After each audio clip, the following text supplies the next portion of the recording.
bisa membantu. Ya. Kalau anak-anak semangat, disiplin, insya Allah lah bisa ya. Bisa. Yang Pasti bisa. yang ahlinya ini udah luar biasa. Saya akan support Bu yang ininya. Amin. Nah, kayak ayo saya aja orang-orang ini Sukabumi lah. Asal jangan peternakan tuyul aja ya. Bahaya Wah, kalau tuyul. peternakan tuyul mah habis. Yang tuyul mah banyak karunya. Ada juga ya peternakannya. Ada Bu, ini. Bandar. Nah, ada lagi Paper Kamtibmas kegiatannya. Paper Kamtibmas itu kita memberdayakan ibu-ibu, emak-emak melalui kegiatan majelis taklim yang saya keliling ya setiap minggu 2 kali. Memang majelis taklimnya kita buat sangat sedikit lah ya. Lebih kepada religi nih ya. Ya, religi. Nah, di kegiatan itu kan saya di Sadbinmas itu ada beberapa ustadz lah ya, anggota saya yang sudah berkecimpung di bidang tausiah gitu ya. Apa dipasantrenin dulu apa enggak gimana Bun? Mereka juga udah ustadz. Oh, udah ustadz. Kita ajang untuk keliling. Anggota yang Sadbinmas memberikan tausiah, saya menyampaikan pesan Kamtibmas. Ya. Mungkin ada ibu-ibu nih nggak ngerti. Kadang-kadang kan banyak ibu-ibu yang menjadi korban penipuan. Ya kan banyak tuh penipuan online. Nah, korbannya pasti mama.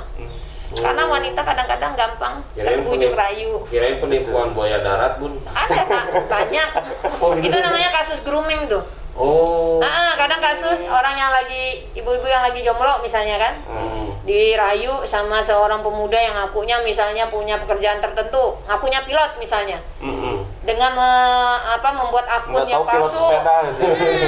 Nah, dipasang foto yang ganteng gitu kan, ya yang lagi jomblo mungkin kan langsung terbuai dengan bujuk rayu, akhirnya men-share foto-foto yang nggak pantas.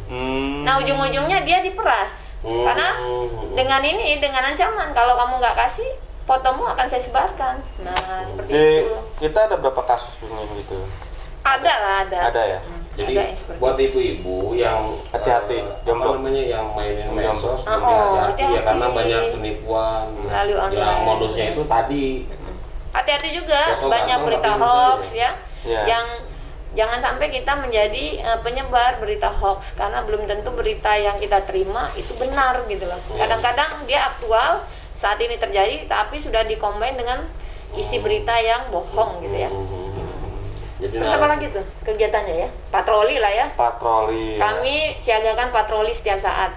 Jadi kita ingin mengantisipasi munculnya gangguan Kamtibmas, mencegah N dan K bertemu gitu kan.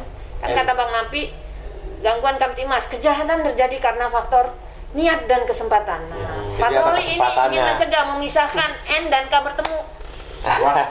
Waspadalah kata Bang Napi gitu gue ya. Jadi N ini K misalnya nggak boleh ketemu. Gitu. Jadi nanti ada kesempatan, ada niat gitu kan? Iya. Banyak lah, masih ada programnya yang lain. Pasti tapi nggak segudang lah. masih sekotak kecil. Pun kalau selama 2020 ada berapa kasus yang sudah ditangani Polres Kota Sukabumi? Nah, kalau kasusnya ini ya, kalau narkoba lah ya, narkoba dulu ya. Kalau kasus narkoba di sepanjang tahun 2020 ada 106 kasus ya. Dengan tersangka sejumlah 146 orang. Ini penyelesaiannya sampai dengan tanggal 30 ini baru 87%. Selebihnya masih dalam proses penyidikan dan pemberkasan ya.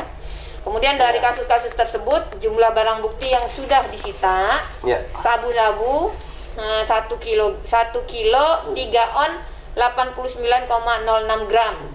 Kalau ganja 1 kilo 7 on 67,49 gram.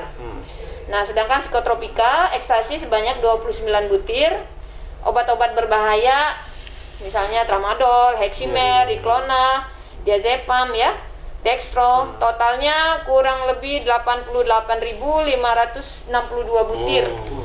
Banyak banget ya? Banyak banget. Kok hobi sih minum makanannya begini. Kemudian kasus yang paling menonjol ya, yang paling menonjol yang terkait narkoba, yaitu pengungkapan kasus ganja ya, distribusi ganja dan penemuan ladang ganja di daerah perkebunan dekat perkebunan PTPN ya, tapi bukan lahannya PTPN, dekat perkebunan PTPN. Itu ada sekitar 20 tanaman ya, kurang lebih tingginya itu sudah 50 sampai 60 cm itu. Untungnya cepat ketemu, kalau enggak udah bisa panen mereka ya. Panen yang tersebar ke generasi kita. Iya, makanya. Kemudian ada kasus yang sabu ya kemarin, tapi udah agak lama, itu bulan Juni, banyak kurang lebih 245,7 gram gitu. Nah, itu udah alhamdulillah lah.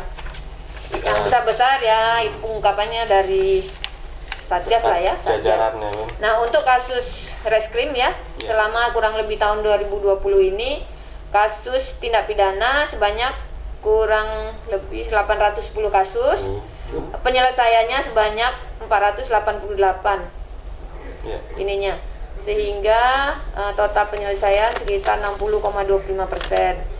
Kemudian kasus tindak pidana korupsi ada 4 kasus yang sedang disidik, 6 dalam penyelidikan, yang sudah P21 2 kasus. Memang kami dikasih target ya 2 kasus ya per tahun. Uang negara yang dikembalikan, yang sudah dikembalikan, yang diselamatkan 1.025.808.426.